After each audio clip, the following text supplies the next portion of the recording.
ஐயம் sorry Ayyappa, நான் உள்ள வந்தா என்னப்பா, பயம் காட்டி அடக்கி வைக்க பழைய காலம் இல்லப்பா, நான் தாடிக்காரன் பேத்தி, இப்போ காலம் மாறி போச்சு. இப்போ எனக்கு தெரிஞ்சு ஐயப்பன் கோயிலில் ஒரு ஏஜ் லிமிட் வச்சுருக்காங்க. அதாவது இப்போ வெளிப்படையாக சொன்னால் வயதுக்கு வராத பெண்களும் 50 வயதை கடந்த பெண்களும் போகலாம்னு அந்த பர்டிகுலர் கோயிலில் ஒரு பிரசித்தி பெற்றது ஒரு 4-5 ஐயப்ப கோயில்கள் இருக்குது. மிச்சம் எல்லா கோயில்லையும் உள்ள வரம் கொடுக்கணும்னு கூட ஒரு கோயில் இருக்குது பொழுது, குழந்தை வரம் வரணும்னு. அப்போ குழந்தை வரம் வரவன் தனியாக போவான், கொண்டாடி தானே கூட்டு போய் வேண்டுவான். அதெல்லாம் இருக்குது. இப்போ நீங்கள் நம்ம ஆரியபுரத்தில் ஒரு ஐயப்பன் கோயில் இருக்குது, யாராவது அங்கே போவானான்றாங்களா? நம்ம கோடம்பாக்கத்தில் ஒரு கோயில் ஒன்று இருக்குன்னு நினைக்கிறேன், அதுக்குள்ளேயும் சகஜமாக போயின்னு தான் வராங்க. இப்போது ஒரு காலத்தில் நீங்கள் பார்த்தீங்கன்னா சினிமா பாடல்கள், காதல் காட்சிகள்லாம் அந்த 18 படியில் பாடுற மாதிரிலாம் இருக்கும். அந்த ஐயப்பன் கோயிலில் ரொமான்ஸ் பாடலா, ரொமான்டிக் பாடல் சாங்ஸ் அதெல்லாம் கூட எடுத்திருப்பாங்க.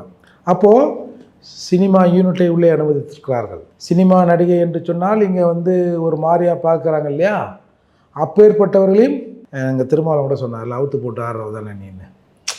அப்போ அந்த பார்வை அப்படி தானே இருக்குது. அதில் ஒரு சிலர் அப்படி இப்படி இருக்கலாம், அது வேறு விஷயம். எல்லா இடத்துலையும் தான் அப்படி இருக்குன்னு வச்சுங்களேன். அப்போது அவர்களையும் உள்ளே அனுமதித்திருக்கிறார்கள் தானே அர்த்தம்.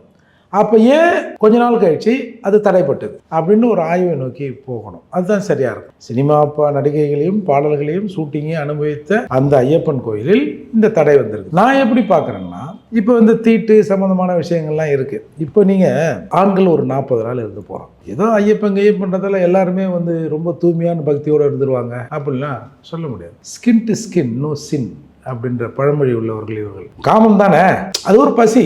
அது வந்தா அம்மா, அக்கா, தங்கச்சி, சித்தி, மாமி யார் கூட வேணாலும் அதை சரி செய்து கொள்ளலாம் என்று சொன்ன ராமசாமி நாயக்கர் வழியில் வந்தவர்களும் இருப்பாங்க. இப்போ நீங்கள் பார்த்தீங்கன்னா திமுகவில் இருந்து திகாவிலாம் நிறைய பேர் சபரிமலைக்கு மாலை போட்டவங்களாம் இருக்கிறாங்கல்ல. வருடத்தில் 320 நாட்கள் அப்படி இப்படின்னு இருந்துட்டு ஒரு 40 நாள் இவர் ரொம்ப கண்ணியமாக இருப்பார், அதை வீட்டில் வச்சுட்டு போயிடுவாருலாம் இல்லை. அப்போ எது வேணாலும் நடக்கலாம். நீங்கள் ஒரு ஆணும் ஒரு பெண்ணும் அந்த மலைப்பகுதியில் போகும்போது எது ஒன்றாலும் நடக்கலாம். அதுக்கு போகாமல் இருக்கிறது நல்ல விஷயங்கள். இப்போது 50 வயதுக்கு கடந்த பெண்கள் ஏன் சொல்கிறாங்க? 50 வயதுக்கு மேலே அந்த மெனோபாஸ் நின்றுச்சுன்னா அந்த உணர்வுகள் இருக்க வாய்ப்பு இல்லை. அதே மாதிரி குழந்தைங்க, மேபி இது என்னோட காரணம், இது அவங்க சொன்னதெல்லாம் நான் யோசித்து பார்க்குறேன். அந்த மாதிரி கூட இருந்திருக்கலாம். அதில் அவங்க அதுக்கான விஷயங்களை பண்ணியிருக்கலாம்.